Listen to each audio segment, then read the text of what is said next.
Hey, what's up, you guys? So today we wanted to show you how to put in your commercial sealant in your corners, your perimeter. So we're going to show you a little spot right here, about 4 or 5 bricks down.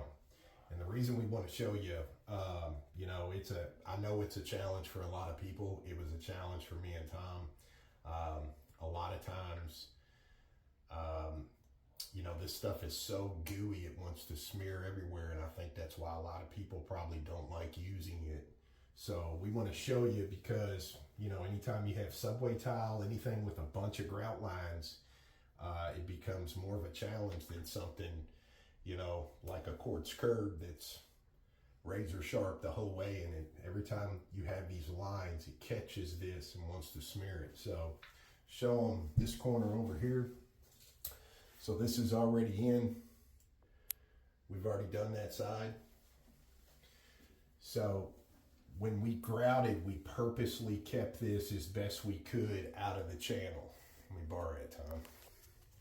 So look, you can see, there you go. You can see our channel is pretty empty. So we kept that out while we were grouting on purpose so that we can come in here with this. All you want to do, you want it to go in and feel and balloon back out to you. You just don't want too much coming back out. So I'm going to start up here, and I'm going to shoot this in, and I'm going to let that have that little bulge to it.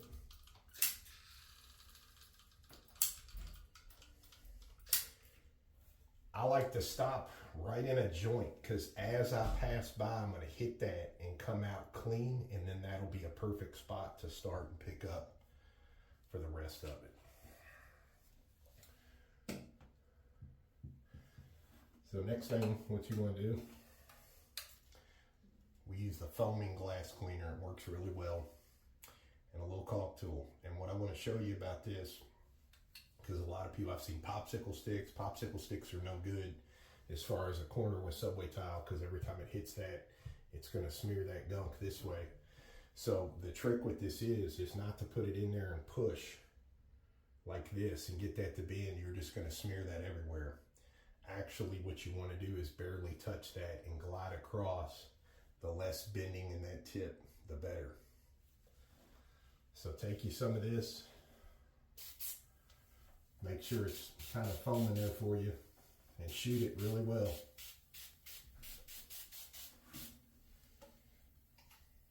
Now I've got me my Windex rag here, keep on my shoulder, and this is my rag here to get my stuff off.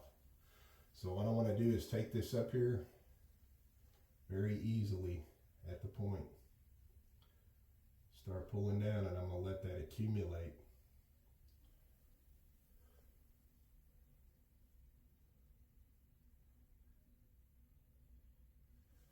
Just like that. Okay, look how pretty that line is so far. This is what I'm talking about. Okay, that's all that stuff that gets on there. It's fine. We're going to get this off.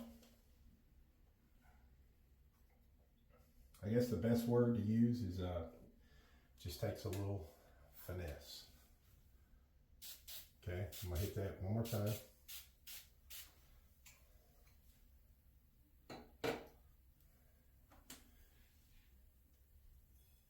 Now, just like before, I'm almost pointing straight out.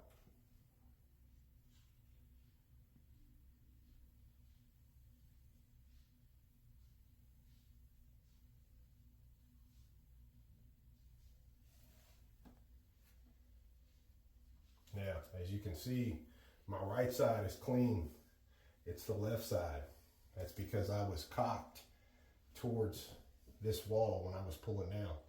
Now I'm going to go the opposite direction, and I'm going to get the left side of that line. That line's already pretty. There's more than enough Windex on here already, so now I'm going to reverse what I just did.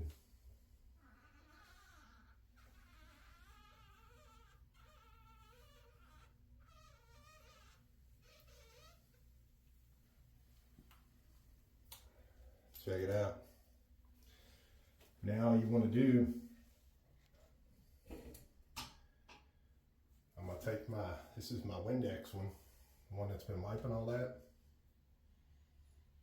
going to take my finger right here, get as close to that edge as possible, and I'm going to run down and get all that Windex off. Anything that's in my grout line, when I hit the grout line, if there's a little something in there, I push to the direction away from the corner.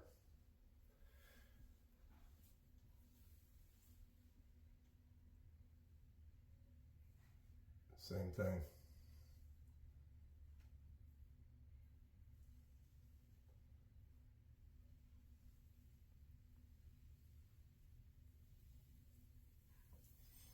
And that's it.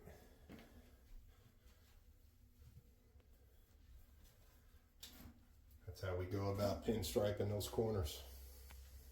Till the next one, you guys.